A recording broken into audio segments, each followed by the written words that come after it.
അക്ഷയ തൃതീയയ്ക്ക് സ്വർണം മേടിക്കലല്ല, മറിച്ച് ദാനധർമാദികൾ നടത്തേണ്ട ദിവസമാണ്.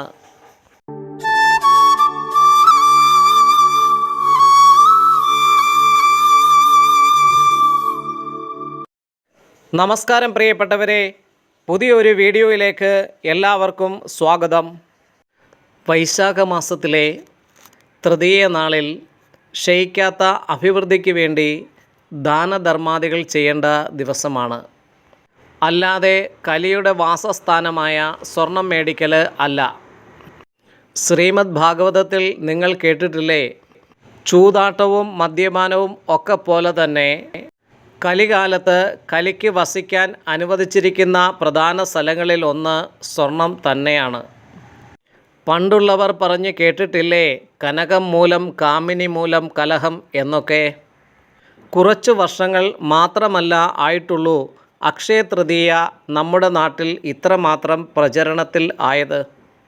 അതിന് കാരണക്കാർ ഈ സ്വർണ്ണക്കടക്കാരും അല്ലേ. വലിയ വലിയ ജുവലറികൾ നടത്തുന്നത് ആരൊക്കെയാണെന്ന് ഒന്ന് അന്വേഷിച്ച് നോക്കൂ. ഇന്ന് വലിയ മാളുകളിലും ഗൃഹ ഉപകരണങ്ങൾ വിൽക്കുന്ന കടകളിലും എന്തിന് പാത്രക്കടകളിൽ പോലും അക്ഷയ തൃതീയയുടെ പരസ്യങ്ങളും ബോർഡുകളുമൊക്കെ ധാരാളമായിട്ട് എല്ലായിടവും കാണാൻ കഴിയും. യഥാർത്ഥത്തിൽ അക്ഷയ തൃതീയയ്ക്ക് ഉപാസനയും ദാനധർമാദികളും ചെയ്യേണ്ട ദിവസമാണ്.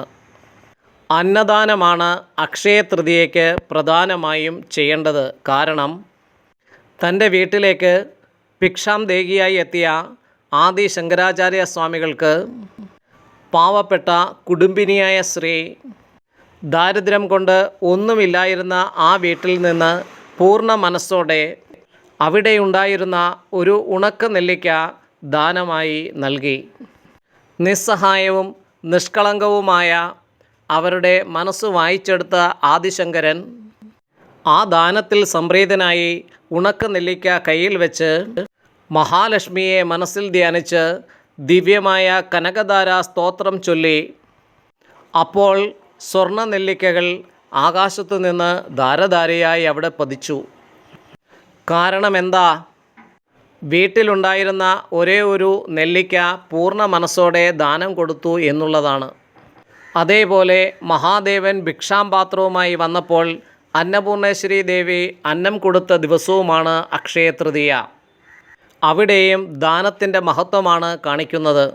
തൻ്റെ പത്നി നൽകിയ അവൽക്കിഴി ശ്രീകൃഷ്ണ ഭഗവാന് സമർപ്പിച്ച് കുചേലൻ കുബേരനായി തീർന്നതും ഈ അക്ഷയ തൃതീയ ദിനമാണ്. സൂര്യഭഗവാൻ പാഞ്ചാലിക്ക് അക്ഷയപാത്രം നൽകിയതും ഇതേ ദിനമാണ്. ഈ കഥകളിലെല്ലാം നമ്മൾ കാണുന്നത് ദാനത്തിൻ്റെ മഹത്വമാണ്, പ്രത്യേകിച്ച് അന്നദാനം.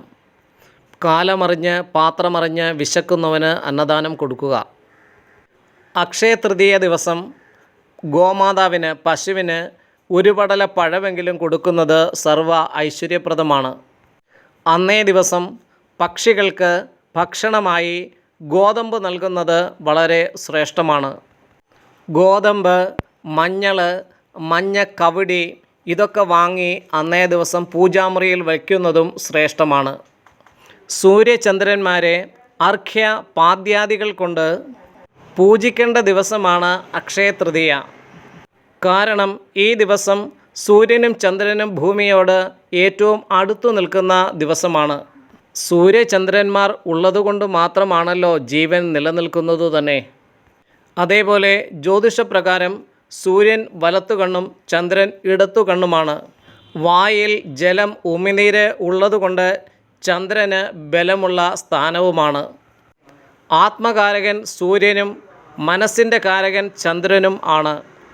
അതാണ് അക്ഷയ തൃതീയ ദിവസം സൂര്യചന്ദ്രന്മാരെ പൂജിക്കുന്നതിൻ്റെയും അതുപോലെ അന്നദാനം കൊടുക്കുന്നതിൻ്റെയും മഹത്വം.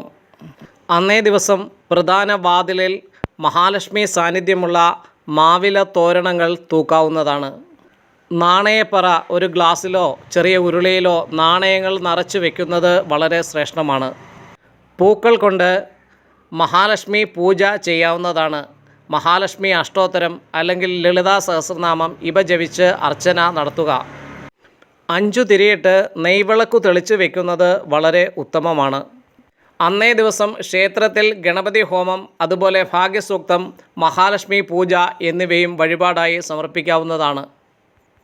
കുടുംബ പരദേവതയെ പൂജിക്കുന്നതും അക്ഷയ തൃതീയ ദിവസം വളരെ ഉത്തമമായി കരുതപ്പെടുന്നു.